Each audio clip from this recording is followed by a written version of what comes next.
Olá para você que acompanha a programação da TV Câmara e também da Rádio Câmara. Obrigado pela sua audiência, sua companhia mais uma vez. Estamos começando mais um programa Espaço Aberto e hoje vamos falar sobre fibromialgia, também o Fevereiro Roxo, que é o mês que lembra dessa doença e outras que a gente vai falar aqui também. Mas para isso nós estamos recebendo em formato virtual o Dr. Marco Antônio Araújo da Rocha Loures, ele que é reumatologista e presidente da Sociedade Brasileira de Reumatologia. Doutor, muito obrigado por ter aceitado o convite e estar aqui com a gente.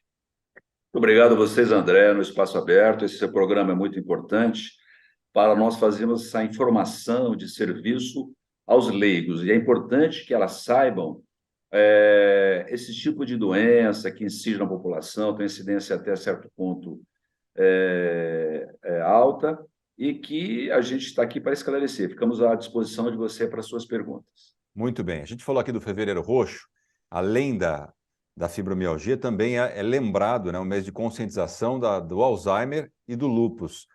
São três doenças lembradas nesse mês de fevereiro. A gente pode falar um pouquinho sobre elas, doutor? Mas a fibromialgia, uma palavra que ultimamente a gente escuta bastante, mas pouca gente sabe o que é a fibromialgia. O senhor poderia explicar para a gente o que significa essa doença? Sim, claro. O termo fibromialgia significa fibro da fibra, mio músculo e algia, dor. Então, seria uma dor na fibra muscular ou na musculatura. Mas é um termo que foi antigamente era chamado de fibrosite, inflamação do músculo, da fibra muscular, mas hoje nós sabemos que não tem tanta inflamação.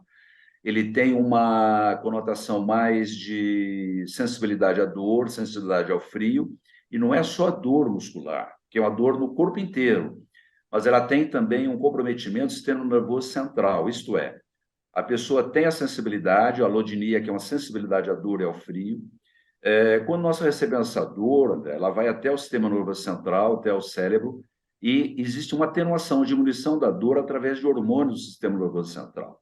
Nesses pacientes, essa atenuação, essa diminuição da sensibilidade, ela está diminuída.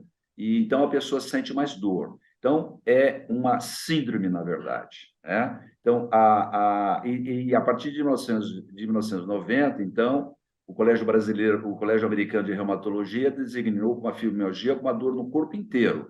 Claro, de lá para cá houveram algumas mudanças, né, de tratamento, de fisiopatologia, mas ela continua sendo doença de incidência muito intensa e desagradável a quem a tem.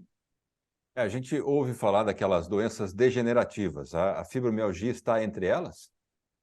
A fibromialgia não é uma doença degenerativa, é uma doença de, como eu falei, sistema nervoso central, de dor, de alteração de hormônios da atenuação da dor. As doenças degenerativas, uma delas é a artrite ou osteoartrite, que ela vai diminuindo a cartilagem das articulações e as articulações elas ficam diminuem de espaço, muita dor e muita rigidez matinal.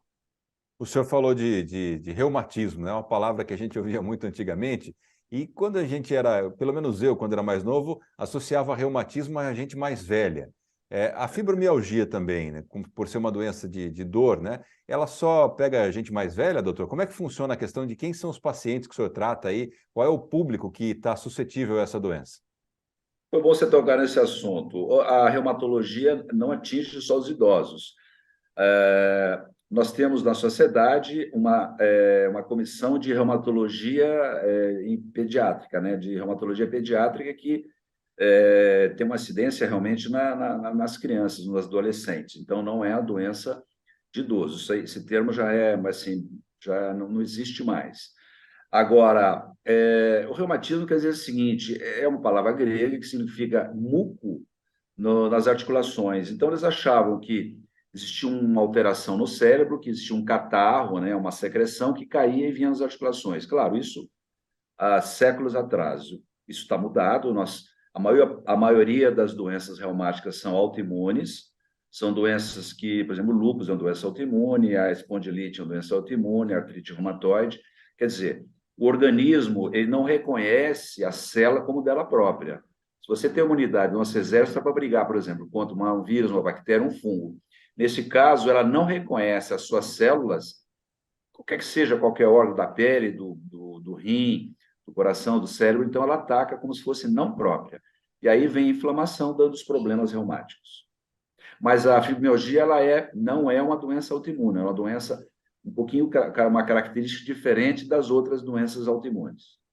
Segundo um dado que eu tenho aqui, não sei se o senhor pode me confirmar ou não isso, mas 3% da população é atingido pela doença. E entre essa porcentagem, 90% dos diagnósticos são entre mulheres de 25 a 50 anos. Ou seja, jovens, 25 é uma pessoa jovem ainda, né? Como é que a pessoa começa a perceber a doença, doutor? Quais são os sintomas? Como é que isso é detectado? Existe algum exame para fazer, para falar, olha, está com fibromialgia ou não? Boa pergunta também, porque ela pode ser classificada em primária e secundária. E depois eu explico como é que você vai fazer o diagnóstico. A primária é aquela doença que você tem só dor, você procura outras doenças através de exames, né, de laboratório de imagem ou de biópsia e não consegue encontrar outra doença. Essa é a primária. Então, e aí a dor, porque não melhora com neoanalgésico, com relaxante muscular, com outros medicamentos anticonvulsivantes, antidepressivos, né?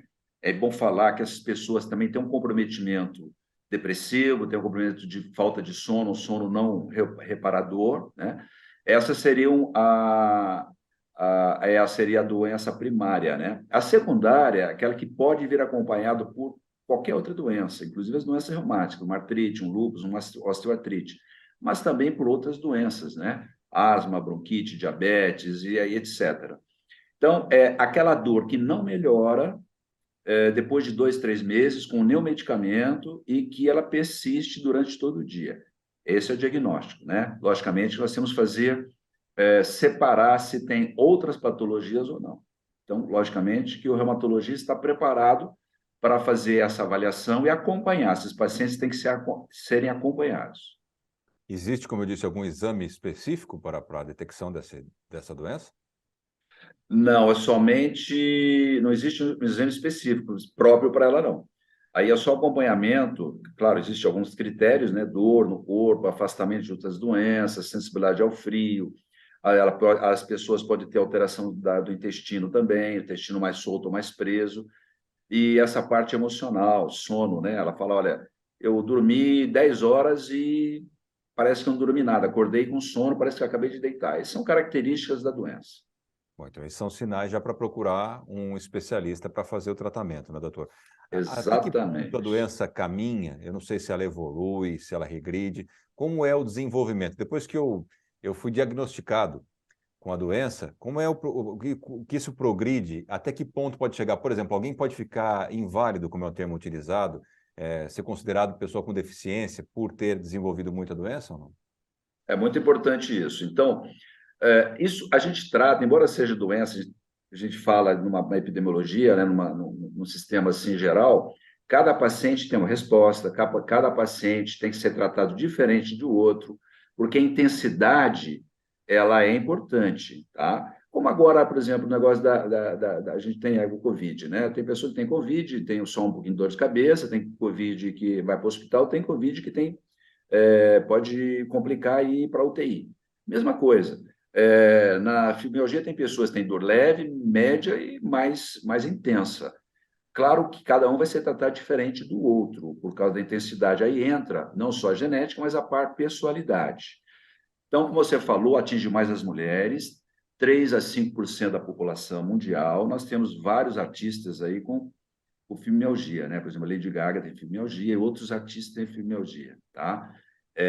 Então, claro que aí a incapacidade depende de não poder fazer trabalho, não poder fazer seus afazeres de casa, afazeres profissionais. Esses casos têm que serem afastados, sim. E muitos envolvem uma síndrome chamada síndrome de fadiga crônica. A pessoa tem muito cansaço, não consegue ir de um cômodo a outro na casa. É uma complicação muito grave da fibromialgia. Então, logicamente, é um problema realmente de saúde pública, porque pode dar afastamento de trabalho, e muitos desses pacientes não são compreendidos em casa também, porque ele tem dor, vai no médico, faz exame, o exame dá, todos os exames dão normais, e o pessoal, mas como você tem dor? Você não responde ao remédio, teus exames estão normais, sua radiografia está normal, tua tomografia, ressonância normal, mas ela sente dor, então ela tem que ser compreendida também. O pessoal fala psicológico, né? Quer falar uma dor psicológica que só quem sente sabe o quanto é psicológico. Um detalhe, um Exato. dado interessante é que na Paraíba, em João Pessoa, a Câmara Municipal aprovou um projeto que trata a fibromialgia como deficiência física, inclusive, né, doutor? Depois que É, Pois não. é verdade que não é uma deficiência física, né? Porque não é física, mas psicológica. Mas aí não pode generalizar, não é? Como eu falei, André, não pode, você não pode generalizar. Todo mundo tem fibromialgia.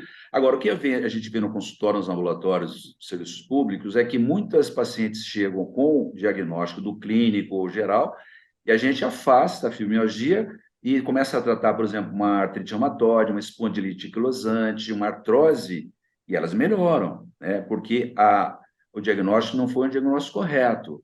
Agora, tem que ter um diagnóstico do reumatologista e tem que ver a incapacidade, não é só o diagnóstico, como eu falei, não é só porque você tem uma doença que você é incapacitado. Depende, aí sim entra um outro código, que é o código da incapacidade. Aí nós temos que fazer uma avaliação, saber se ela está incapaz ou não, né? Muitos realmente têm que se afastarem, mas é a minoria. Muitos podem fazer o trabalho normal, desde que sejam reabilitados e sejam compreendidos e tratados adequadamente. Então, você generalizar não é o melhor caminho. O senhor falou de uma palavra importante, tratamento. Como é que é o tratamento? Depois que é diagnosticado com a doença, com a fibromialgia, existe um tratamento ou essa pessoa está condenada a viver o resto da vida com dor? Como é que é esse tratamento? Muitos, como eu falei, respondem bem ao tratamento, outros não respondem, né? Muitos, mesmo tratando, têm dificuldade de responder ao tratamento. Mas nós começamos com os anti-inflamatórios não funcionam, por isso que quando você tem uma doença reumática, os anti-inflamatórios autoimunes, eles respondem, já a fibromialgia não responde. Então, alguns analgésicos, existe também os anticonvulsivantes, existe antidepressivos, depende do estágio da pessoa, ela responde bem ou não. Então, assim, é um conjunto, como eu te falei, uma síndrome. Síndrome assim, é uma característica de várias patologias. Então, logicamente, você tem que ver. Um tratamento é multidisciplinar também, com exercícios é importante, desde que ela possa fazer devagarzinho, com a parte psicológica, com psicólogo, nutricionista, psiquiatra.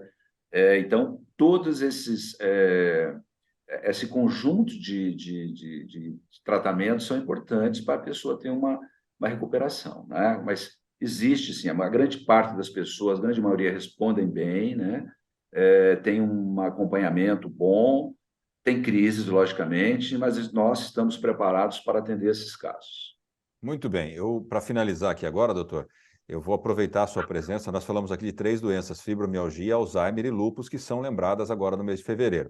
O Alzheimer é uma doença neurológica, né? Mas o lúpus tem a ver com a reumatologia. Então, eu gostaria de rapidamente, a sua presença aqui, aproveitar o seu conhecimento, explicar um pouquinho para a gente o que é o lúpus, doutor. O lúpus temos que ligar lobo, porque anteriormente as pessoas tinham uma lesão na pele, aqui, principalmente nessa lesão facial, do lado do nariz, que lembrava o lobo. E, logicamente, é uma doença autoimune, extremamente agressiva, principalmente ao rim, e ela pode, inclusive, muitas pessoas levam a insuficiência renal, podem fazer diálise, e ela tem que ser tratada.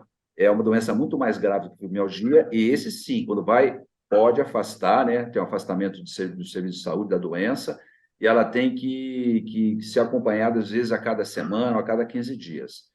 É uma doença agora que está sendo também divulgada, e eu peço, André, que você divulgue também. Nós temos um site que é o reumatologia.org.br, existe o @reumatologista.br, que é para os leigos, está aberto para todos, né? Vocês podem acessar, tem informações de todas as doenças, inclusive perguntas serão respondidas ao público leigo para informar.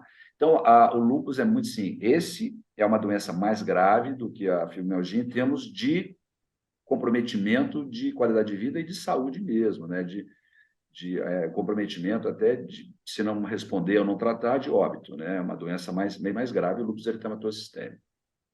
Muito bem, conversamos com o doutor Marco Antônio Araújo da Rocha Loures, ele que é presidente da Sociedade Brasileira de Reumatologia. Doutor, muito obrigado por dividir com a gente seu conhecimento aqui, esclarecer e informar a população aqui de Bauru e da região. Muito obrigado, André, por esse espaço, essa divulgação é importante. Sucesso aí, um abraço a todos. Muito obrigado. Muito obrigado, doutor Marco, e você também que acompanhou essa entrevista pela sua audiência e até a próxima.